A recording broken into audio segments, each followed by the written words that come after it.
Sama-samang lumahok ang mga unit ng pambansang pulisya sa isinagawang nationwide simultaneous earthquake drill na layong palakasin ang kahandaan ng mga mamamayan sa oras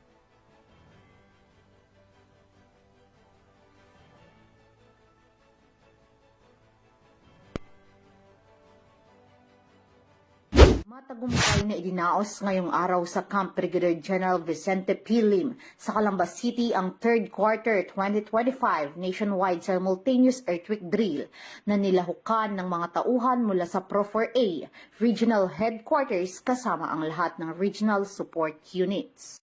Sa oras ng pagtunog ng alarma, mabilis na tumugon ng mga kalahok at sinagawa ang duck cover and hold technique, isang pangunahing safety measure na dapat tandaan tuwing may malakas na pagyanig.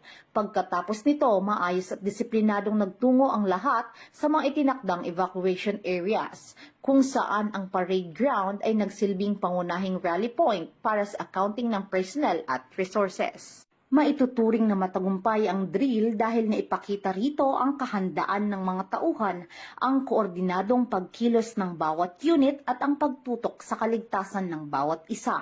Sa pamamagitan nito, natitiyak na handa ang Pro-4A hindi lamang sa pagtugon sa anumang kalamidad, kundi maging sa mabilis na pagbabalik ng kaayusan at seguridad para sa publiko. Layon ng earthquake drill na mapalakas ang disaster preparedness, maisulong ang kultura ng kaligtasan at higit pang mapatatag ang resiliency ng Pro-Calabarzon sa harap ng mga posibleng sakuna. Sa huli, ipinakita ng Pro-Calabarzon ang kanilang buong suporta sa pambansang kampanya para sa disaster risk reduction and management.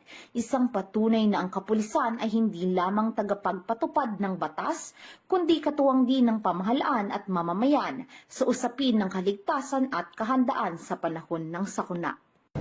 Mula dito sa Calabarzon, ako po ang inyong PNN correspondent, Patrolwoman Rosemary Ina Margarapis, alagad ng batas, tagataguyod ng Balitang Pulis.